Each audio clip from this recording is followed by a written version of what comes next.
तो इस क्वेश्चन में हमारे पास ये लास्ट क्वेश्चन कर चुके थे ना, नेक्स्ट क्वेश्चन देखेंगे। अच्छा हैंग हो गया क्या?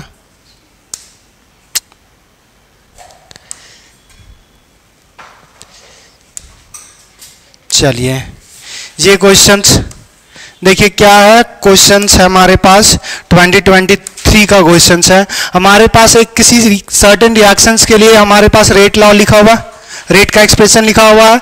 तो रेट बराबर k is equals to a to power हमारे पास 2 और b टू पावर 1 है।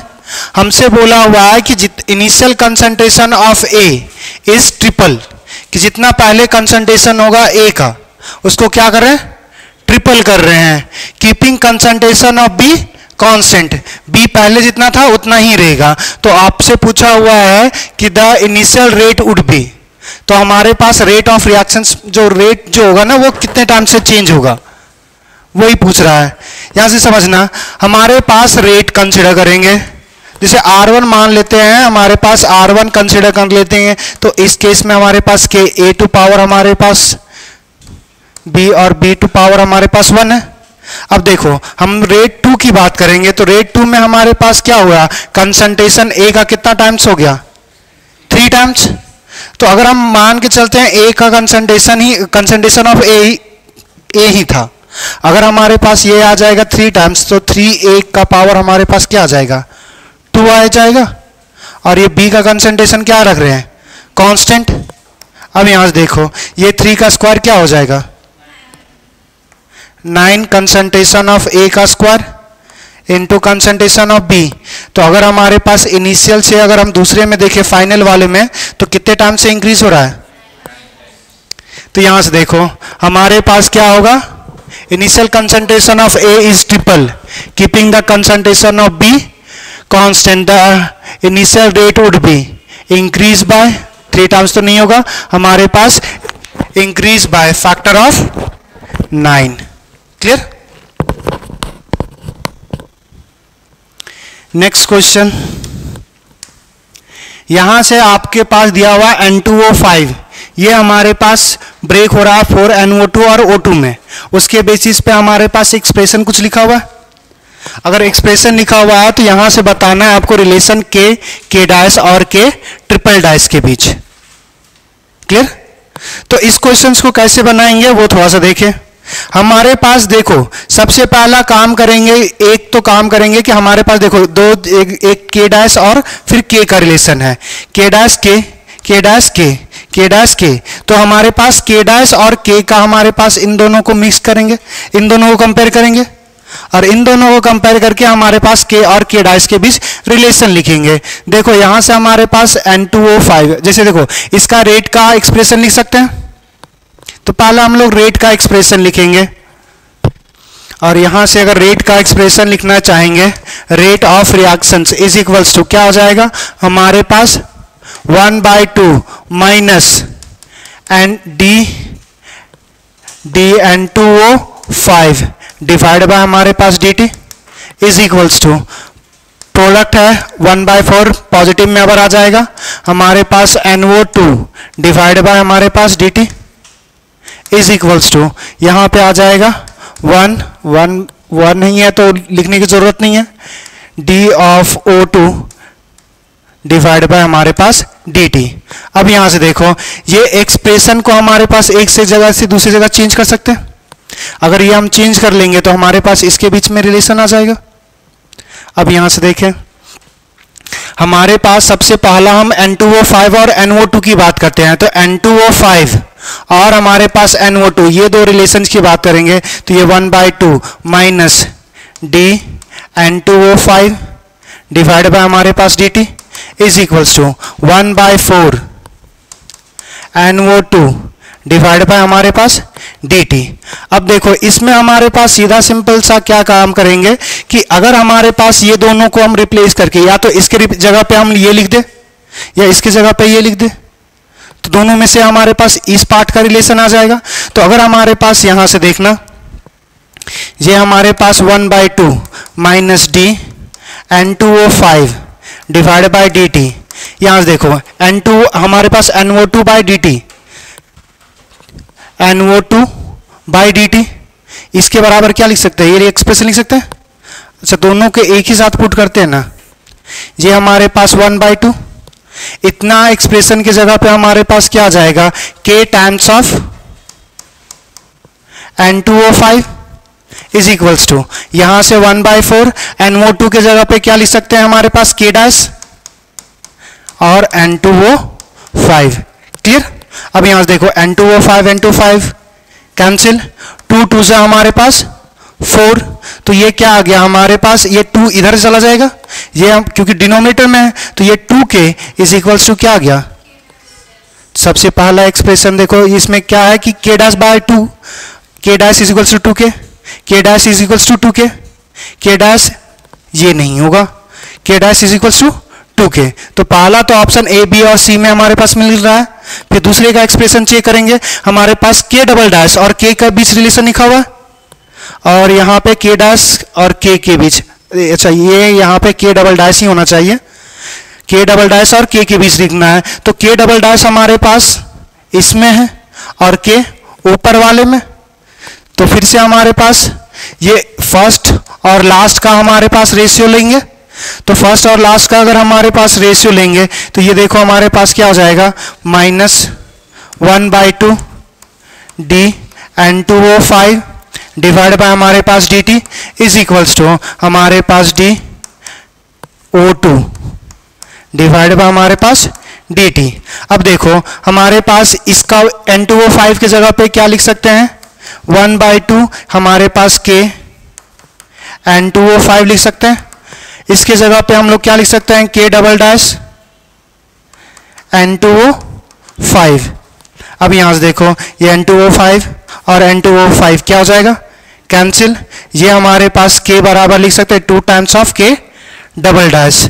देखो कौन सा एक्सप्रेशन हमारे पास, k बराबर, अच्छा सब में k डबल डबल, यहां से c कहां से, k डबल डैश बराबर लिखा हुआ ना, ये एक्सप्रेशन आ जाएगा, k डबल डैश बराबर a, ऐसा भी तो लिख सकते हैं ना, k डबल डैश बराबर k बाय, जी ऑप्शन नंबर बी।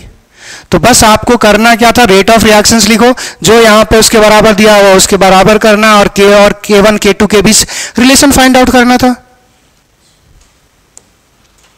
चलिए हमारे पास यहां से कुछ क्वेश्चन दिए हुए हैं, देखिए यहां से क्या लिखा हुआ है, ये हमारे पास 2013 for a reactions between a and b the order with respect to a is 2 and other with respect to b is 3। तो हमारे पास रेट लॉ का एक्सप्रेशन लिख सकते हैं क्या, k times of concentration of a into concentration of b, a के हिसाब से ऑर्डर कितना है, मतलब पावर 2, b के हिसाब से कितना है, रेट लॉ एक्सप्रेशन हो गया। अब देखो क्या बोला, concentration of both a and b are double, तो अगर डबल करेंगे तो rate will increase by factor, कितने से इंक्रीज करे जाएगा। तो अगर हम लोग मान रहे थे कि पहले कंसंट्रेशन 1 है, कोई आर्बिट्री नहीं लेते हैं कि हमारे पास a था b था, अगर लेना चाहते तो वो भी कर सकते हो, पहले मान लो कंसंट्रेशन 1 था, तो ये एक रेट बराबर किया आ जाएगा। दूसरा डबल करेंगे 2 का पावर 2, 2 का पावर 3, 2 का पावर 2 4, 2 का पावर 3 8, 4 और 8 को मल्टीप्लाई करेंगे कितना हो जाएगा 32। अगर किसी को लगे कंसंट्रेशन मान के चलो कि यही इनिशियल रेट हमारे पास R1, जो मानेंगे k is equals to a to power हमारे पास a का पावर 2, b का पावर हमारे पास 3, रेट हम 2 पर मानेंगे तो कंसंट्रेशन a और b का क्या करें डबल, तो ये 2a का पावर 2 हो जाएगा, 2b का पावर हमारे पास 3। तो यहां से अगर हमारे पास देखेंगे तो ये 2 का पावर 2 बाहर निकाल सकते हैं, तो हमारे पास क्या आ जाएगा 2 का पावर 2, यहां पे 2 का पावर 3 k, अब a का पावर 2 था और b का पावर हमारे पास 2 दूना 4, 3 तिया 2 दूना 4, 4 दूना 8 आ जाएगा k, a का पावर हमारे पास 2, b का पावर 3 और 8 4 जा 32 k, a का पावर 2, b का पावर हमारे पास 3। तो पहले के कंपेयर में हमारे पास कितने टाइम से इंक्रीज हो रहा है, ये क्वेश्चन से आप खुद ट्राई कीजिए। तो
देखो सिंपल सा रिएक्शन दिया हुआ, क्या बोला हुआ है, rate is double, rate double हो जाता है जब कंसंट्रेशन बी का क्या करते हैं, तो अगर डबल कर रहे हैं डबल हो जाएगा, मतलब बी का पावर कितना होना चाहिए, 1।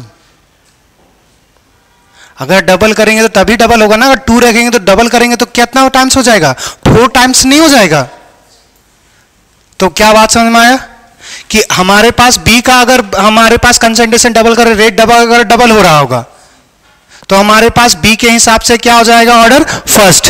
तो ये फर्स्ट इन दोनों में है। दूसरा देखो, the rate is increase by 8 time when the concentration of both reactant A और बी डबल, कि ए और बी का क्या कर रहे हैं, डबल, दोनों का डबल कर रहे हैं। तो हमारे पास कितना टाइम्स हो रहा है, 8 टाइम्स। तो बी कितने टाइम्स इंक्रीज करेगा, अरे अभी बी के हिसाब से ऑर्डर कितना आया था, 1 आया था ना, तो अगर 1 आया था तो हमारे पास बी दो बार टाइम्स से डबल करेगा, तो हमारे पास ये कितने बार बचा, 4 टाइम्स। तो ए कितने बार चेंज करेगा, 4 टाइम्स। तो बी ए के हिसाब से कितना ऑर्डर होना चाहिए, अरे एक करेंगे तो हमारे पास क्या करेगा, वो डबल करेगा, तो वो उसके हिसाब से भी 2 टाइम्स और उसके टाइम से भी 2 टाइम्स, तो 4 टाइम्स आएगा। ए के हिसाब से आप डबल करो तो ए का पावर 2 रखो, तो डबल करेंगे तो ए का पावर कितना हो जाएगा, ए का अगर 2 करोगे तो 4 हो जाएगा, बी के हिसाब से 2 निकलेगा, 4 2 कितना हो गया, 4 और 2 को मल्टीप्लाई करोगे तो 8 टाइम चेंज हो रहा है। क्या बात समझ में आया। यहां पे आपसे सबसे पहला क्या दिया हुआ था कि ऐसा लिख सकते हैं कि रेट हमारे पास जो दिया हुआ है कि ये हमारे पास ए टू पावर मान लो x, क्लियर। हमारे पास यहां पे सिर्फ b की बात किया हुआ ना, a की बात नहीं किया हुआ, तो इतना हम लिख सकते हैं। अब हमारे पास रेट ये लिखा हुआ है, रेट हमसे बोला कि ये रेट मान लेते हैं R1। दूसरा बोला कि जब कंसंट्रेशन क्या कर रहे हैं हम, डबल, तो रेट भी हमारे पास क्या हो रहा है, डबल। तो अगर हमारे पास ये मान के चलो कि ये पहले था हमारे पास R, अब कितना हो जाएगा, 2R। कब होगा, जब A का B का कंसंट्रेशन की बात कर रहा था ना, B का पावर x, तो B का पावर हम B का क्या कर रहे हैं, 2 टाइम्स। यहां से देखो, यहां से हमारे पास ये जो पहले से अगर ये 2 अगर आ रहा होगा तो यहां से हमारे पास ये k, या तो 2 का पावर हम यहां से x कर सकते हैं, ये हमारे पास k b to power x, तो ये हमारे पास क्या होना चाहिए, अगर दोनों साइड है अगर हमारे पास, या तो फिर हम बोल सकते हैं कि अगर हमारे पास ये एक्सप्रेशन है, ये एक्सप्रेशन है, या तो सीधा इतना ही काम करो, ये लिखो रेट हमारे पास, या एक काम कर सकते हो R1 बाय R2 सबसे बेहतर करो, उसके बाद k हमारे पास b टू पावर x, ये हमारे पास k b टू पावर हमारे पास x, k से k कैंसिल हो जाएगा। रेट इनिशियली अगर हम r मानते हैं, फाइनल में रेट कितना हो रहा है, 2 times is equals to concentration of b, पहले अगर कुछ भी होगा मान लेते हैं b ही होगा, हमारे पास बाद में कंसंट्रेशन कितना था, 2b, पूरे का पावर अगर इस पे भी x है इस पे भी x है तो पूरे पे आएगा क्या, x। अब यहां से देखो r से r क्या हो गया, कैंसिल। यहां से देखो हमारे पास 2 बाहर निकाल देंगे तो b भी कैंसिल हो जाएगा, तो ये 1/2 इज इक्वल्स टू हमारे पास 1/2 का पावर क्या है, x। तो अगर पावर दोनों साइड कंपेयर करेंगे तो क्या आ जाएगा, अरे यहां पे कितना पावर है, यहां पे कितना है, तो x बराबर क्या आ गया। एक तो ये ऐसा सोच सकते हैं मैथमेटिकली, और दूसरा कि अगर हम डबल कर रहे हैं तो डबल ही हो रहा है, तो सेम ही चेंजेस आ रहा है, तो रेट 1 टाइम्स का बिना मैथमेटिकल कैलकुलेशन का। दूसरा हमारे पास जो बोला हुआ था कि रेट हमारे पास ए बी के बेसिस पे पता चल गया, अब तो रिएक्शन तो वही है, रिएक्शन तो चेंज नहीं किया हमने। अगर वही है तो बी के बेसिस पे रिएक्शंस पता है, तो रेट हमारे पास फिर से वही लिख सकते हैं कि रेट हमारे पास मान के रेट इज इक्वल्स टू, अब फिर के ए टू पावर हमारे पास x कर लो, और b टू पावर अब हमें पता है कि b का पावर कितना होगा 1, तो उस पर कोई लिखने की जरूरत नहीं होगा। अब देखो इसमें रेट 1 मानेंगे, रेट 1 अगर इसको R1 मान लो, डिवाइड कर दो, रेट फाइनल वाला R2 कर लेंगे, ये हमारे पास फिर से एक्सप्रेशन लिख सकते हैं कि A का पावर हमारे पास x और B का पावर हमारे पास 1। अब देखो दोनों का कंसंट्रेशन क्या कर रहे हैं, concentration of both reactants A and B are double, अगर डबल करेंगे तो रेट कितने टाइम्स हो रहा था, 8 टाइम्स। तो पहला अगर हमारे पास 1 है, या तो ये R2 को पहले लिख लो, R1 को नीचे लिख सकते हो, कुछ भी कर लो सेम ही आएगा। तो पहले रेट अगर हमारे पास R था तो अबर कितना हो जाएगा 8R इज इक्वल्स, पहले तो ये के कैंसिल, यहां पे हमारे पास क्या आ जाएगा, पहले कंसंट्रेशन था A का 1 टाइम्स, फिर यहां पे A का कंसंट्रेशन कितना हो गया 2, ये ओवरऑल हमारे पास ऐसा लिख सकते हैं 2 का पावर हमारे पास x होगा। दूसरा हमारे पास B का पहले पावर B था, सॉरी B का हमारे पास तो एक ही कंसंट्रेशन है, अब कंसंट्रेशन कितना हो गया 2B, ये पावर तो 1 ही रहेगा।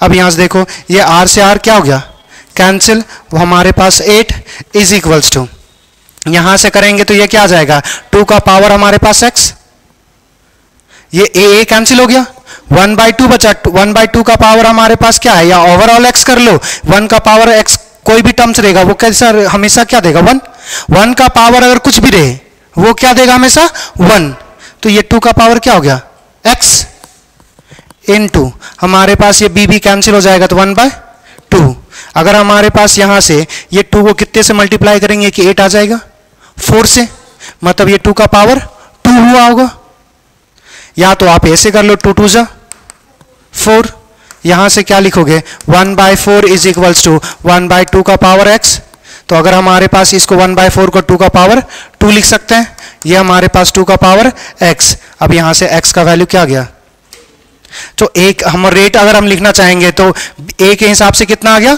2, b के हिसाब से 1, a के हिसाब से 2, b के हिसाब से, क्या बात समझ में आ गया, हाँ या ना, आ गया। तो फिर ये क्वेश्चन देखिए, which of the following statement for the order of reaction is incorrect,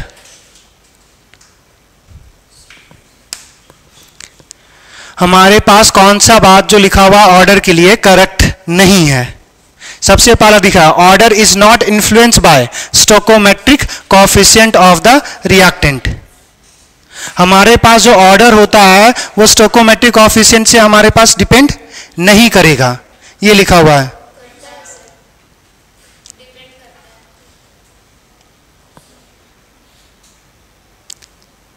करता है, हमारे पास अगर मल्टीपल, अगर हमारे पास जो रिएक्शंस हो, अगर हमारे पास मल्टीपल स्टेप में कंप्लीट हो रहा होगा, उसमें जो 2 3 लिखा रहेगा वो कोई मतलब रहेगा उसका नहीं ना, वो तो फिर हमारे पास जो सिंपल स्टेप, जो हमारे पास अगर सिंपल एलिमेंट्री रिएक्शंस होता है उसमें स्टोकोमेट्री डिपेंड करेगा ना, मगर हमारे पास जो कॉम्प्लेक्स रिएक्शंस होगा उसके लिए नहीं होगा, तो यहां पे हमारे पास इन्फ्लुएंस नहीं होगा ना, तो ये सही लिखा हुआ है, इनकरेक्ट कहां है, करेक्ट है ये। दूसरा order of reaction is the sum of power of concentration in terms of reactant to the express the rate of reactions, यही हमने लिखवाया था, रेट लॉ का एक्सप्रेस है ऑर्डर ऑफ रिएक्शंस, ये एग्जैक्ट डिफिनेशन है हमारे पास। दूसरा देखो order of reaction is always whole number, यही गलत है, हमने लिखाया था ना ऑर्डर नेगेटिव भी हो सकता है, पॉजिटिव भी हो सकता है, जीरो भी हो सकता है और फ्रैक्शन भी हो सकता है, यहां पे सिर्फ क्या लिखा हुआ है होल नंबर, फ्रैक्शन तो पॉसिबल है ना, तो ये स्टेटमेंट क्या हो गया गलत। इसमें देखो order can be determine only experimentally, rate law क्या यही तो बताता था, एक्सप्रेशन जो लिखोगे वो एक्सपेरिमेंटली बेस होता है, अगर एक्सपेरिमेंटली बेस होगा तो एक्स जो और वाई का पावर लाए हो, अगर एक्सपेरिमेंटली आएगा तो हमारे पास वही चीज लिखा हुआ था, क्लियर। तो सिर्फ यही एक स्टेटमेंट जो है था गलत था। नेक्स्ट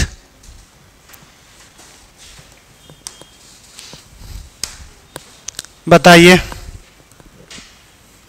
क्या दिया हुआ, रेट ऑफ रिएक्शंस, एक रिएक्शन दिया हुआ given by the equation, rate इतना बराबर दिया, the value of rate constant can be increases by increasing the temperature, increasing the concentration of NO, increasing the concentration of Cl2, doing all the above। अच्छा आपको नहीं लिखवाया ना factors affecting rate of reactions, अभी आपको बताना भी नहीं है, थोड़ा सा एक दो और पॉइंट समझना है वरना टेम्परेचर का फैक्टर्स नहीं पढ़ पाओगे।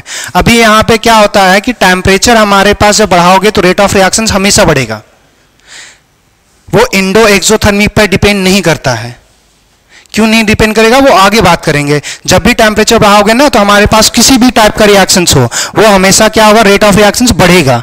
दूसरा, increasing the concentration of NO, NO अगर बढ़ाएंगे, अगर यहाँ पे NO का कंसंट्रेशन बढ़ाएंगे तो ये क्या है, पावर पॉजिटिव में है ना, तो अगर बढ़ाओगे तो रेट बढ़ेगा। दूसरा, Cl2 का भी हमारे पास क्या है, पावर पॉजिटिव में, तो इसका अगर 2 टाइम्स करोगे तो ये भी रेट क्या हो जाएगा, 2 टाइम्स। 3 टाइम्स करेंगे तो ये भी 3 टाइम्स।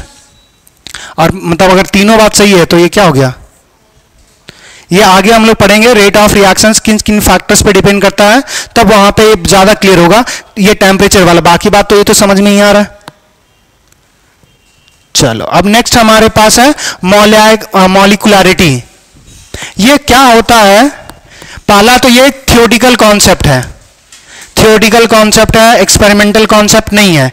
थियोरेटिकल कॉन्सेप्ट है, होता क्या है कि अगर हमारे पास कोई रिएक्शंस है, कोई रिएक्शंस है जिसमें हमारे पास रिएक्टेंट्स क्या होंगे, केमिकल कोलिजन करने के बाद हमारे पास रिएक्टेंट से किस में चेंज होंगे, प्रोडक्ट में। तो उस कोलिजन में जितने मॉलिक्यूल्स हमारे पास कोलाइड्स करेंगे वही उसका क्या होता है, क्या बात समझ में आया?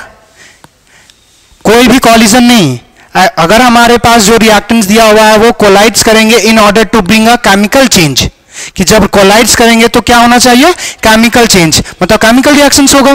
तो केमिकल चेंज के लिए जब जितने मॉलिक्यूल्स एक साथ टकराएंगे वही उसका क्या होगा, क्या बात समझ में आ गया? अब यहां से देखो, एक और 2-3 बात सुन लो। क्या हमारे पास जो हमारे पास मॉलिक्यूलरिटी होगा उसका वैल्यू फ्रैक्शन में पॉसिबल हो सकता है? कैसे? बहुत अच्छे। हमारे पास जब भी कोई 2 चीज टकराएगा, ऐसा थोड़ी है कि वो उसका आधा पार्ट लेके आएंगे। तुम्हारा केस हो सकता है कि आधा शरीर यहां पे हो और आधा कहीं और पे हो, हमको क्या पता तुम्हारे अंदर क्या चल रहा है, ऐसी चवन्नी मुस्कान दे रहे हो। तो हम सेम चीज है कि जब हमारे पास एटम टकराएगा तो आधा एटम टकराएगा थोड़ी, वो पूरा का पूरा आएगा। तो इसका वैल्यू जो होगा वो हमारे पास क्या होगा, इंटीजर 1 2 3, 0 नहीं हो सकता। 1 क्यों होगा, वॉल से भी तो टकरा सकता है। 2 जनरली हमारे पास ये जो फोकस करता है वो 2 पे फोकस करेगा। 3 भी हो सकता है, मगर 3 से एबव होने के चांसेस बहुत रेयर होता है, हो सकता है मगर उसके चांसेस बहुत कम है। हमने बताया था, ऑर्डर भी बताया था। और ये जो रहेगा वो हमारे पास देखो, ओवरऑल जैसे हमारे पास रिएक्शंस का ऑर्डर होता था, ओवरऑल हमारे पास मॉलिक्यूलरिटी नहीं होता। ये हमेशा क्या होगा कि एक सिंपल एलिमेंट्री रिएक्शंस के लिए ही एप्लीकेबल होगा। अगर रिएक्शंस मल्टी स्टेप में कंप्लीट हो रहा है, मतलब वो कॉम्प्लेक्स रिएक्शंस है, तो उसको ब्रेक डाउन करेंगे कि जितने स्टेप में कंप्लीट हो रहा होगा, और वो जितने स्टेप में कंप्लीट होगा वो हर एक स्टेप का मॉलिक्यूलरिटी अलग अलग होगा, या हमारे पास वो अलग अलग तरीके से निकालेंगे कि जितने उसमें रिएक्टेंट रिएक्ट कर रहे होंगे, कोलाइड्स कर रहे होंगे। बात समझ में आया? और दूसरा, मॉलिक्यूलरिटी और हमारे पास ऑर्डर ये सेम आएगा किसके लिए, सिंपल एलिमेंट्री रिएक्शंस के लिए। क्यों? क्योंकि अगर हमारे पास एक ही स्टेप में रिएक्शंस कर रहा होगा तो मतलब जैसे अगर हमारे पास A था, अगर A लिखा हुआ और 2B लिखा हुआ है, मतलब 2 B के मॉलिक्यूल्स A के साथ क्या होंगे, टकराए होंगे एक ही स्टेप में। तो मतलब इसका 2 और इसका 1 3, तो इसका मॉलिक्यूलरिटी क्या आ जाएगा 3।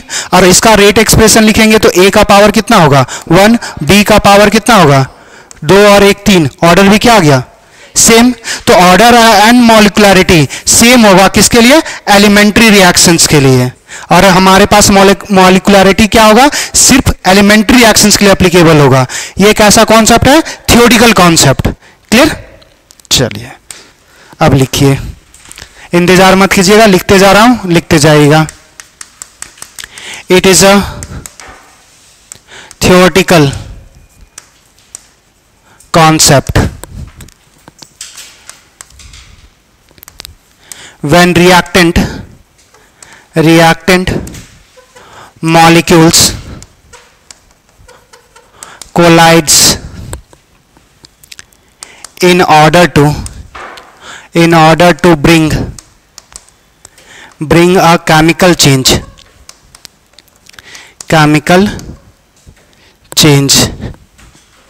in order to bring a chemical change, the number of atoms, the number of molecules लिखेंगे, मॉलिक्यूल्स, या फिर लिख सकते हो आइटम्स भी, नंबर ऑफ मॉलिक्यूल्स और items, collides,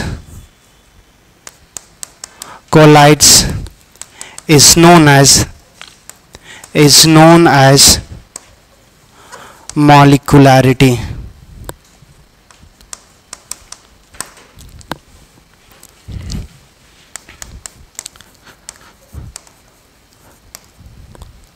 Molecularity can be 1, 2, 3.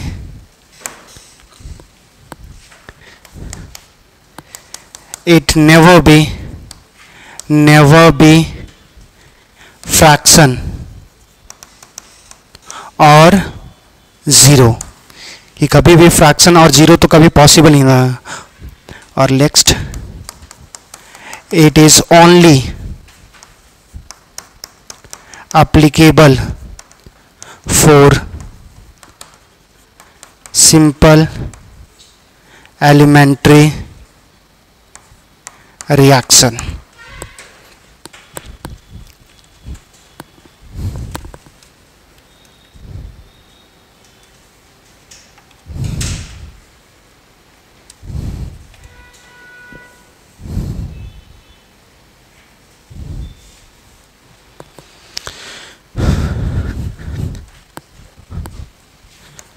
यहाँ पे एक और लिख लेना, और नेगेटिव, नेगेटिव ही पॉसिबल नहीं है.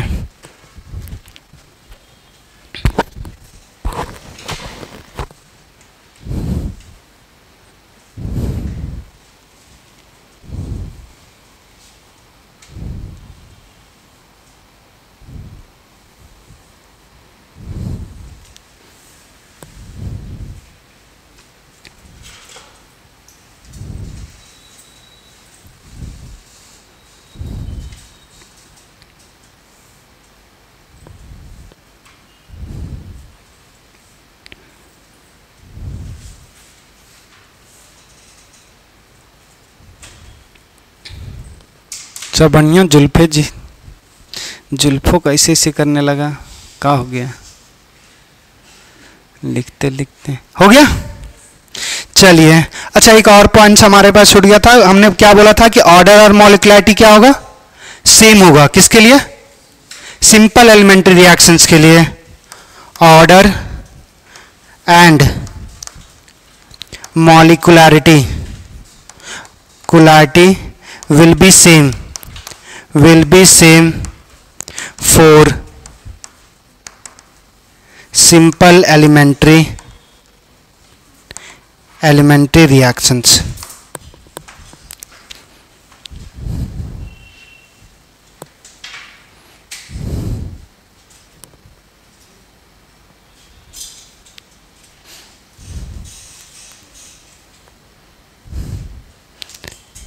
T-shirt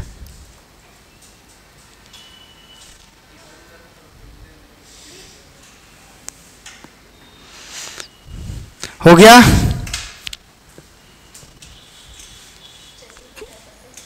क्या?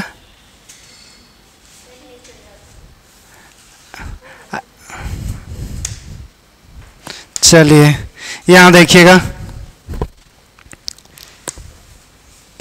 हमारे पास इस रिएक्शंस का हमारे पास सिंपल एलिमेंट्री या मॉलिक्युलरिटी बताना, आपको ऑर्डर नहीं बताना, मॉलिक्युलरिटी की बात करेंगे. मॉलिक्युलरिटी की बात करेंगे तो हमारे पास ये रिएक्शन दिया हुआ है.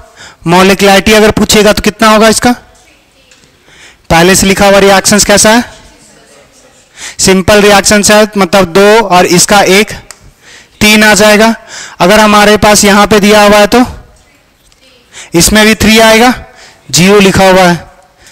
अगर हमारे पास मॉलिक्युलरिटी की बात कर रहे हैं, मॉलिक्युलरिटी ऑफ रिएक्शंस हमें पता नहीं है कि सिंपल है कि हमारे पास कॉम्प्लेक्स है, मगर ऑप्शन में हमारे पास कहीं पे नहीं लिखा हुआ है कि हम कांट से, तो मतलब हम मानेंगे कि सिंपल एलिमेंट्री रिएक्शंस है, सेम ऑर्डर के जैसा. तो अगर हमारे पास मानेंगे तो 2 और 1, 3. नेक्स्ट अब हमारे पास देखना, ये एक हमारे पास रिएक्शंस है. ओवरऑल रिएक्शंस क्या होता है? NO2 CO के साथ रिएक्शन करके NO और CO2 फॉर्म करता है. ये एक से ज्यादा स्टेप में, 2 स्टेप में कंप्लीट हो रहा है। पहला जो स्टेप है वो कैसा है, स्लो, दूसरा जो स्टेप है वो फास्ट। इन दोनों को ऐड कर देंगे तो ये क्या बन गया, ओवरऑल। तो हमारे पास ये एक रिएक्शन था जिसमें हमारे पास 2 स्टेप में कंप्लीट हो रहा है, तो इस केस का मॉलिक्युलरिटी क्या होगा, फर्स्ट वाले स्टेप का मॉलिक्युलरिटी क्या होगा, 2। अरे यहां पे 1 है, यहां पे 1 है, तो इसका मॉलिक्युलरिटी कितना आया, तो इतना टाइम कैसे लग जाता है। नीचे वाले का कितना आएगा, नीचे का भी 1 और 1, ये ओवरऑल का। इसमें हमारे पास बात ही नहीं करेंगे ना, हमारे पास मॉलिक्युलरिटी किसके लिए है, सिंपल एलिमेंट्री रिएक्शंस के लिए है।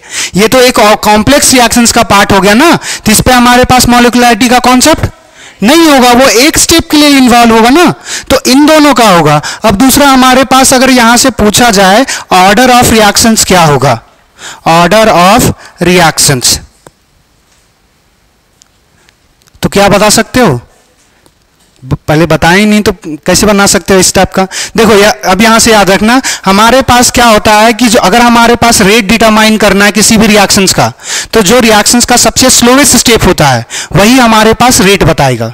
जैसे मान के चलो कि 2 लोग हमारे पास रेले ले, देखो रेले जिसमें एक हैंडल होता है, आगे को पास ऑन करते हैं, तो मान के चलो 2 लोग हैं, एक हमारे पास बहुत ज्यादा स्पीड होता है और एक बहुत ज्यादा स्लो होता है, तो रेट किस पे डिपेंड करेगा,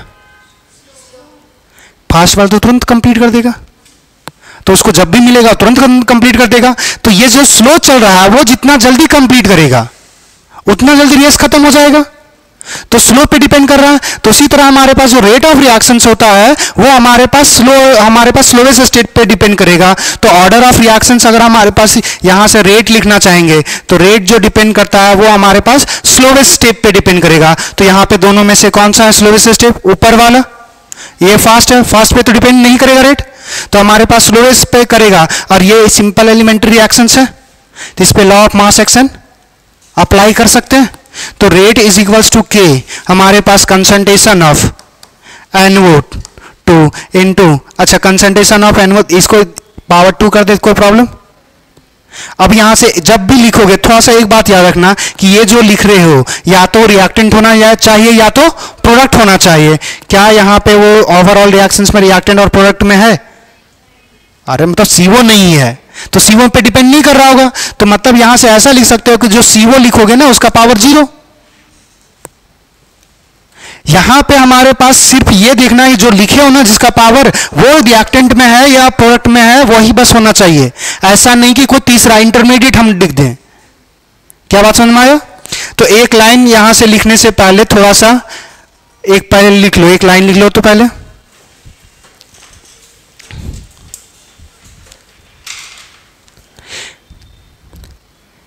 in complex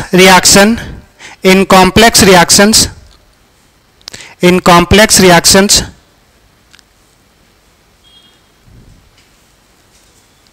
rate determining step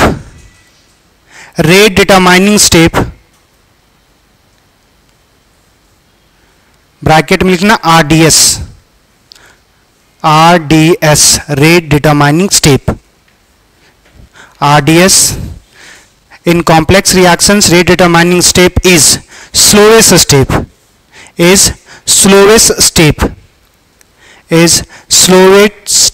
step and we can apply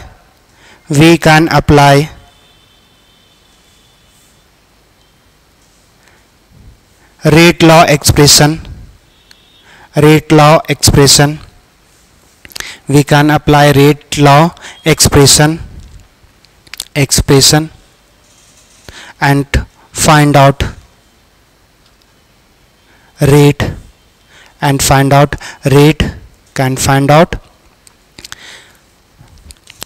and order of reactions,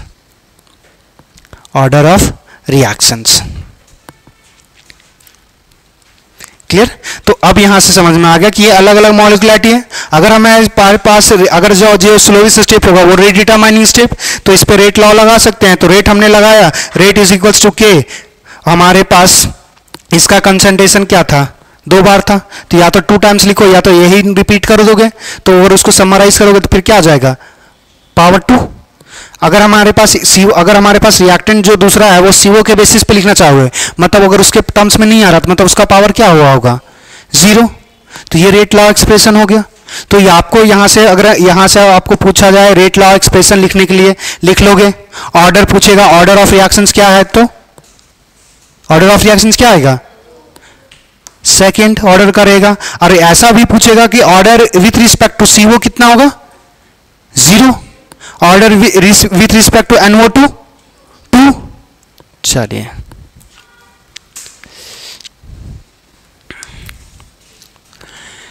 इसमें भी हम लोग बात करते हैं। चलिए इसको पहले अगले, इसको अगर रख लें कॉपी,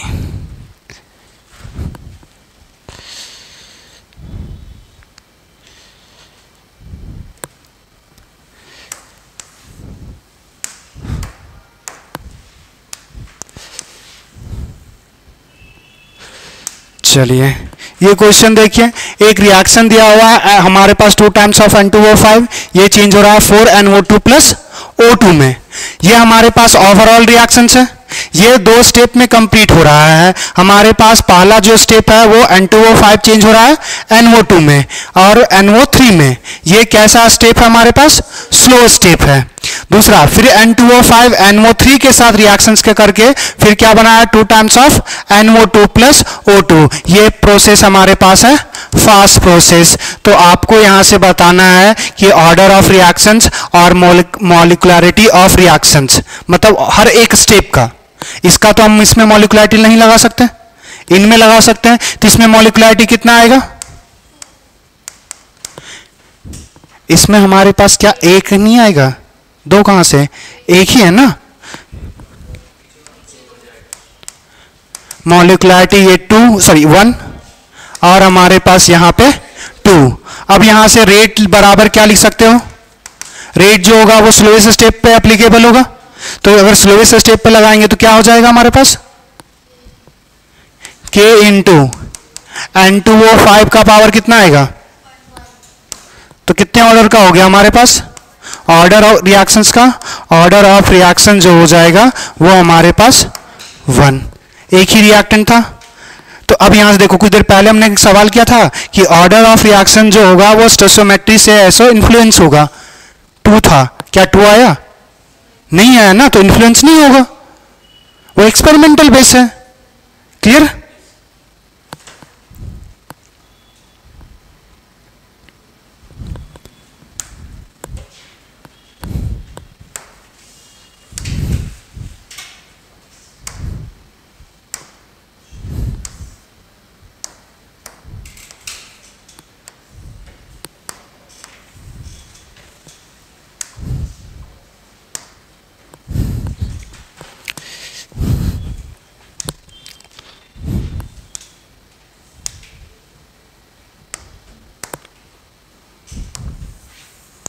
चलिए अब इस रिएक्शंस को देखिएगा और यहाँ पे देखिए हमारे पास फिर से H2O2 का डिकम्पोजिशन, हाइड्रोजन पेरोक्साइड का टूटेगा तो वाटर और ऑक्सीजन गैस फॉर्म करेगा। ये मैकेनिज्म 2 स्टेप में होगा, ये हमारे पास स्लो और ये हमारे पास फास्ट है। तो अगर हमारे पास मॉलिक्युलरिटी की बात करेंगे, मॉलिक्युलरिटी की बात करेंगे तो पहले स्टेप का कितना होगा, दूसरे स्टेप का रेट अगर हमारे पास लिखना चाहेंगे तो रेट बराबर क्या लिखेंगे, के कंसंट्रेशन ऑफ H2O2, पावर कितना आएगा, ऑर्डर कितना आ गया,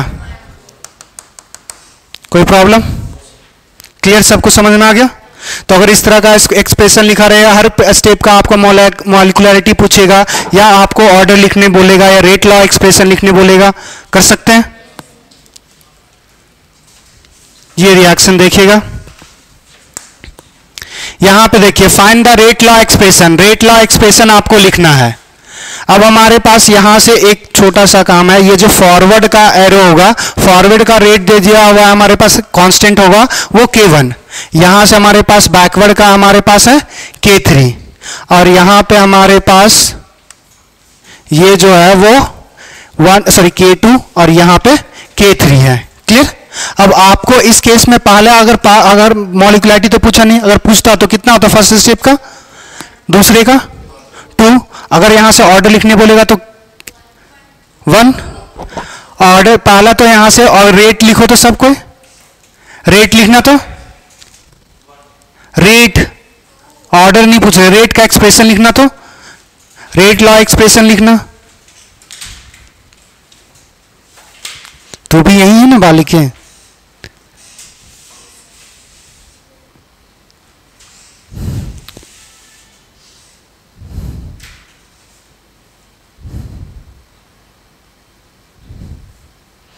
किसी ने लिख लिया?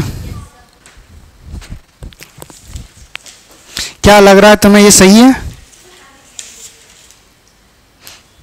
पहला तो एक काम कहां से आ गया ये प्लस,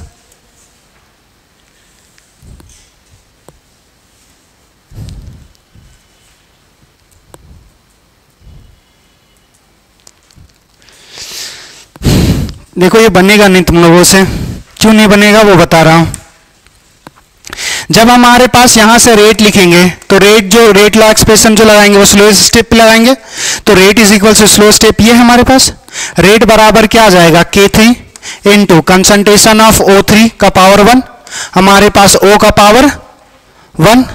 अब हमने जो पढ़ा था, हमने रेट लॉ एक्सप्रेशन में क्या पढ़ा था कि जो एक्सप्रेशन लिखेंगे वो किसके टर्म्स में लिखेंगे, कंसंट्रेशन ऑफ रिएक्टेंट, और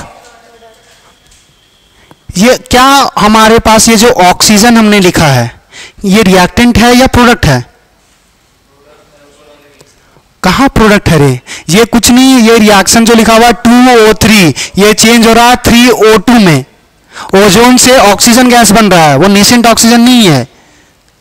ये जो ऑक्सीजन है वो तुम्हारे पास नॉन बॉन्डेड है, ये एक इंटरमीडिएट है, और इंटरमीडिएट के टर्म्स में एक्सप्रेशन नहीं लिख सकते, या तो कंसंट्रेशन रिएक्टेंट का होना चाहिए या तो प्रोडक्ट का। जनरली जो हम मानते हैं वो रिएक्टेंट का मानते हैं, मगर हमारे पास यहां पे अगर लिखा हुआ है तो ये इंटरमीडिएट के टर्म्स में नहीं हो सकता, तो इसको क्या करना पड़ेगा, हमें रिप्लेस करना पड़ेगा। और रिप्लेस करने के लिए ऊपर देखो, हमारे पास यहां से देखो, या तो हमारे पास एक सिंगल कांस्टेंट अगर दिया रहता, सिंगल कांस्टेंट दिया, मान के चलो कि इसको K1 K2 के जगह पे सिर्फ K दिया हुआ है, तो K बराबर हम लोग क्या लिख सकते थे, concentration of O2 into concentration of O divide by यहां से concentration of O3 product bye reactant. Equilibrium constant का अगर दिया हुआ है तो ऐसे लिखोगे, अगर लिखोगे तो यहां से हम लोग कंसंट्रेशन ऑफ O बराबर क्या लिख सकते हैं, हमारे पास K times of concentration of O3 divide by concentration of O2 लिख सकते हैं। किसी को कोई प्रॉब्लम? ये एक्सप्रेशन लिखा हुआ था, हमें इसको रिप्लेस करना है ना, तो इसके बराबर निकालिए, तो इसको निकालेंगे तो ये K3 और O3 और हमारे पास K मल्टीप्लाई हो गया, O2 डिवीजन में चला जाएगा। तो अगर हमारे पास यहां से इसको रिप्लेस करेंगे तो हमारे पास रेट बराबर क्या आ जाएगा, K3 हमारे पास O3 पहले से था, पावर 1 है, लिखने की जरूरत नहीं है, O की जगह क्या लिखेंगे, K into O3 divide by concentration of O2। Clear? अब देखो ये K और K3 मल्टीप्लाई हुआ, एक नया कांस्टेंट आएगा, मान लेते हैं वो नया कांस्टेंट का वैल्यू जो है वो हमारे पास K डैश। क्लियर? अब यहां से ये कंसंट्रेशन ऑफ O3, यहां पे पावर 1 है और यहां पे पावर, तो क्या हो जाएगा, पावर ऐड हो जाएगा 2। अब यहां से देखो कंसंट्रेशन ऑफ O2, इसको ऊपर ले जाएंगे तो पावर क्या होगा, माइनस में, पहले पावर कितना था +1, अब पावर कितना आ जाएगा, ये हमारे पास रेट एक्सप्रेशन आएगा। क्या बात समझ में आया? हम लोग जो लिखते हैं वो हमारे पास या तो रिएक्टेंट होना चाहिए या तो प्रोडक्ट, बाय डेफिनेशन रिएक्टेंट ही है, मगर हमारे पास क्या है कि यहां जब O लिख दिए थे तो वो एक इंटरमीडिएट था, इंटरमीडिएट के टर्म्स में रेट एक्सप्रेशन नहीं लिख सकते, ओवरऑल रिएक्शंस में इंटरमीडिएट नहीं है ना, या तो रिएक्टेंट होना चाहिए तो प्रोडक्ट होना चाहिए।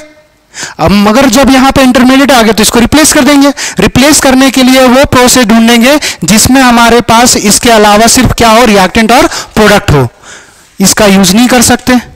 इसका अगर हमारे पास पाया तो इक्विलिब्रियम, जनरली हम लोग जो रिप्लेस करते हैं वो इक्विलिब्रियम का टर्म से करते हैं, तो ये एक्सप्रेशन पहले से लिख ली गई, फिर उसी को लिख के उसी से रिप्लेस करोगे तो वो कोई काम का नहीं है। तो इसमें हमने क्या, ये हमें दिखा O और बाकी O2 और O3 ये क्या है, रिएक्टेंट और प्रोडक्ट, तो हमें दिख गया। तो इस रिएक्शन से हमने क्या कर दिया, रिप्लेस कर दिया।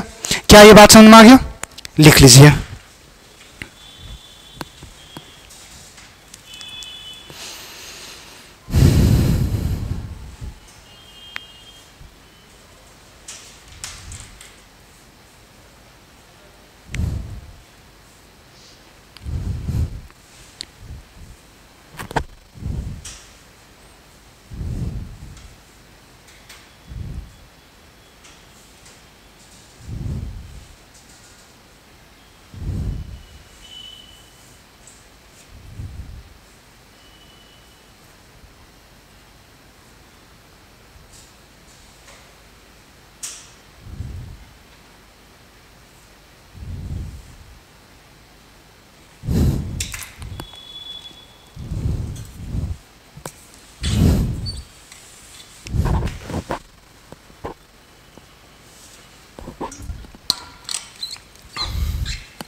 हो गया। तो जब भी स्लोवेस, इससे पहले जो इतना स्लोवेस स्टेप लिख रहे थे उसमें जो हमारे पास था उसमें सब में क्या था, रिएक्टेंट ही था। मगर पहली बार हमारे पास क्या आया, इंटरमीडिएट। तो इंटरमीडिएट को हमेशा रिप्लेस करेंगे। और इंटरमीडिएट को आइडेंटिफाई करने का तरीका ओवरऑल रिएक्शंस में वो है या नहीं है। अगर नहीं है तो मतलब वो इंटरमीडिएट है, अगर है तो मतलब सही एक्सप्रेशन लिखा हुआ है, चेंज करने की जरूरत नहीं है।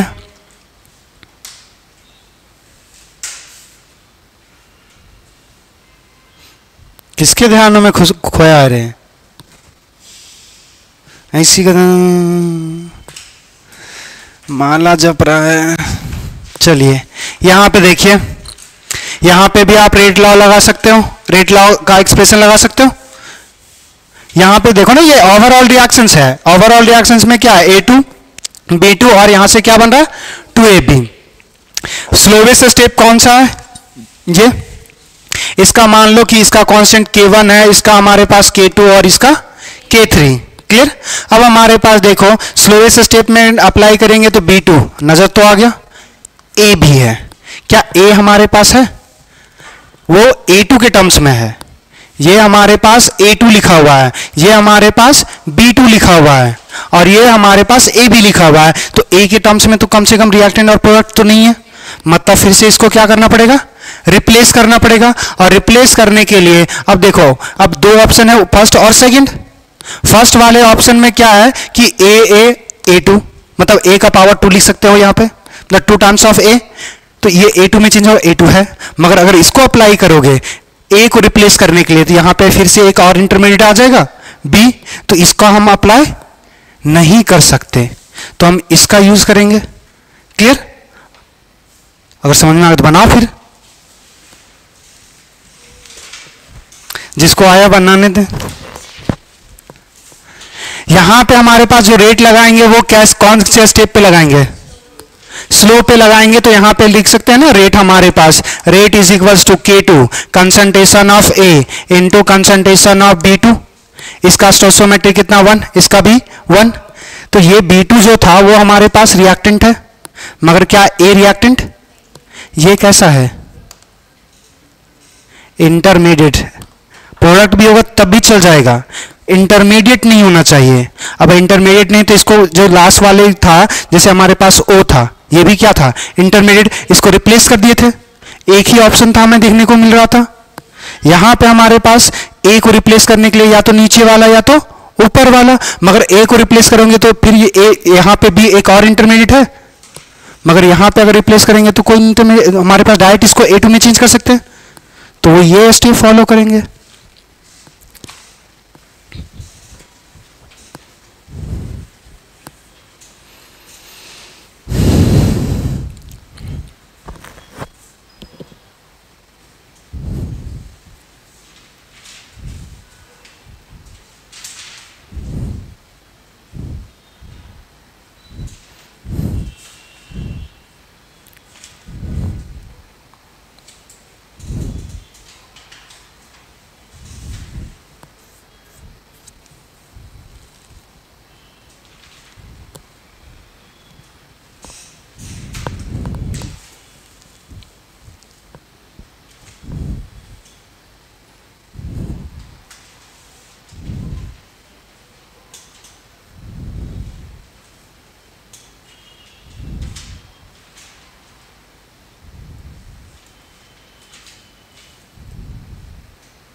प्लस कैसे लिख देते हो?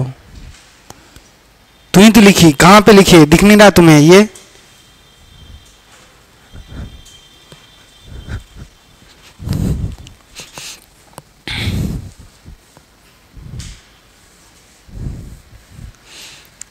प्रोसेसर तुम्हारा स्लो है।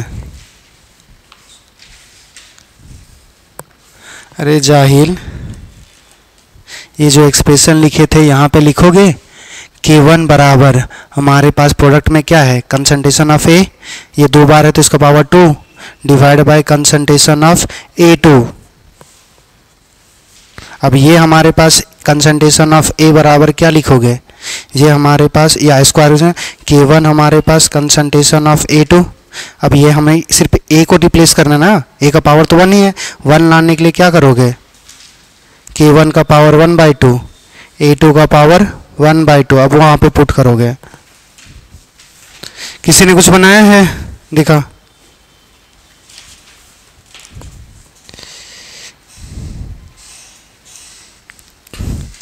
ये यहां से यहां कैसे आ गया? ए बराबर कुछ भी लिख दिए। यहां से देखो, हमारे पास ये रेट बराबर लिख सकते हैं। हमें रिप्लेस क्या करना है, इस ए को रिप्लेस करना है। ए का टर्म्स हमारे पास ऊपर वाले में, तो यहां से हमारे पास इक्विलिब्रियम कांस्टेंट लिखेंगे तो K1 बराबर क्या लिखेंगे, concentration of A into concentration of A, 2 बार है तो मतलब पावर क्या हो जाएगा, 2 लिख सकते हैं, divide by concentration of A2 लिख सकते हैं। ये क्लियर? अब यहां से हमें कंसंट्रेशन ऑफ ए बराबर क्या आ जाएगा, K1 times of concentration of A2। यहां पे पावर क्या था, 2। हमें जो रिप्लेस करना है वो कंसंट्रेशन ऑफ ए को रिप्लेस करना है, तो ए का हमारे पास यहां पे पावर कितना है, 2। तो पावर अगर 1 करना है तो उधर क्या लगा देंगे, पावर हाफ या अंडर रूट। तो हमारे पास ये क्या आ जाएगा, K1 का पावर 1/2 लिख सकते हैं, हमारे पास A2 का पावर भी 1/2। अब यहां पे पुट करो तो रेट बराबर क्या आ जाएगा, K2। ए की जगह पे क्या लिख सकते हैं, K1 का पावर 1/2, हमारे पास A2 का पावर हमारे पास 1/2 और हमारे पास B2 का पावर 1 का 1 ही रहेगा। अब यहां से देखो, इन दोनों को मल्टीप्लाई करें, एक नया कांस्टेंट आ गया, मान के चलते हैं K तो नहीं कंसिडर किए थे। अब यहां से देखो ये क्या आ गया, A2 का पावर 1/2, B2 का पावर 1। तो अगर यहां से हमारे पास ऑर्डर पूछेगा तो 1/2 + 1, क्या बात समझ में आया? तो यहां पे ये एक्सप्रेशन को बस चेंज करना था, और चेंज करने के लिए इक्विलिब्रियम कांस्टेंट यूज करना था। तो इतना एक्सप्रेशन किसी ने लिखा ही नहीं है। हमने अब कुछ देर पहले यहां पे वही तो काम किया था कि हमें ओ को रिप्लेस करना था, तो इक्विलिब्रियम कांस्टेंट लिखे, अब वहां पे ओ को रिप्लेस कर दिए थे। बात समझ में आया? लिख लीजिए।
हो गया। हमको ये चीज समझ में आता है, हमको जितना लिखने में टाइम लगता है उससे ज्यादा कैसे लिख सकता है तुम लोगों को।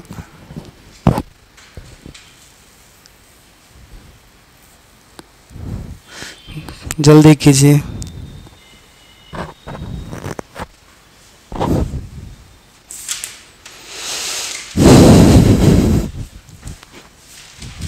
यहां से देखिएगा, ये 2017 में आप लोगों से पूछा गया था, क्वेश्चंस को देखिए, हमारे पास ये ओवरऑल रिएक्शंस है, स्टेप वाइज ब्रेक कर दिया गया हमारे पास, पूछा हुआ ओवरऑल ऑर्डर ऑफ रिएक्शंस क्या होगा।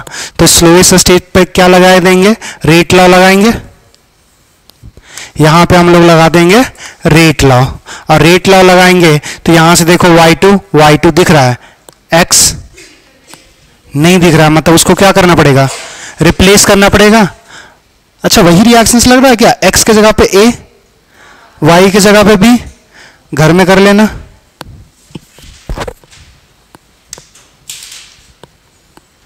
ये सब तुम लोग को नहीं करना, यहां से देखें या आगे।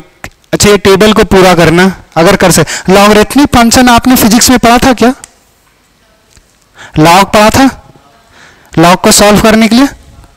तो अगर पढ़ा होगा तो ये कुछ क्वेश्चंस मैं बना दे रहा हूं, आपको घर से कुछ करके आना है, ये होमवर्क रहेगा। जैसे यहां पे हमारे पास जब चेंज इन कंसंट्रेशन 2 टाइम्स कर रहे थे तो रेट हमारे पास कितने से चेंज हो रहा है, तो मतलब अगर 2 बार चेंज करें 2 बार ही हो रहा है, तो मतलब ऑर्डर क्या होगा हमारे पास 1। 3 टाइम चेंज करें 3 टाइम ही हो रहा है, मतलब ऑर्डर क्या होगा 1।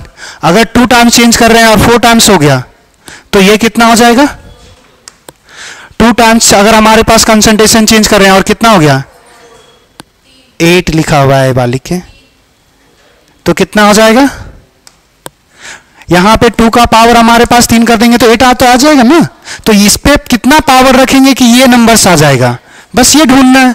अब यहां देखो, अब यहां से 4 अगर है, 4 का 8 हो गया तो कितना जायज है, 4 का 2 करेगी तो 16 आ जाएगा ना, 4 का पावर 1 रखेगी तो 8 कैसे आएगा। अब यहां पे सोचना थोड़ा सा, देखो 2 का पावर क्या रखेंगे, सॉरी 4 का पावर हमें रखना है, 4 का पावर हमारे पास कुछ कंसंट्रेशन मतलब मान लेते हैं x, ये हमारे पास कितने बार में चेंज हो रहा है, ये 8 टाइम्स, ये लिखना आना चाहिए। इसमें जितना भी लिखा हुआ इसका पावर x लेना और इसके बराबर करना है, क्लियर। अब यहां से करना है तो यहां पे 2 का पावर क्या लिख सकते हैं हमारे पास 3, सॉरी 2 का पावर 2, सॉरी 2 का पावर 2x आ जाएगा, ऐसा लिख सकते हैं ना, 2 का पावर 2, इसका पावर x, यहां पे 2 का पावर, सॉरी 8 लिख रहे हैं, 2 का पावर हमारे पास 3, तो यहां से हमारे पास 2 का पावर का पावर रहेगा तो मल्टीप्लाई होता है, 2 का पावर 2x आ जाएगा इज इक्वल्स 2 का पावर 3। अगर बेस सेम है तो पावर क्या होगा सेम, तो यहां से लिख सकते हैं 2x बराबर 3, तो x बराबर क्या आ जाएगा, तो इस केस में हमारे पास ऑर्डर कितना आ जाएगा, फिर उसे देख रहे हैं 8 है, 8 का कितना हो गया 4, कर सकते हो। बस ये लास्ट बार बता रहा हूं, हमारे पास कितना था 8 का पावर क्या रखेंगे x, हमारे पास ऑर्डर कितना हो गया, रेट कितना हो गया 4, तो यहां से 2 का पावर क्या आ जाएगा हमारे पास 3x लिख सकते हैं इज इक्वल्स 2 का पावर हमारे पास 2, तो हमारे पास 3x इज इक्वल्स टू 2, तो x बराबर 2/।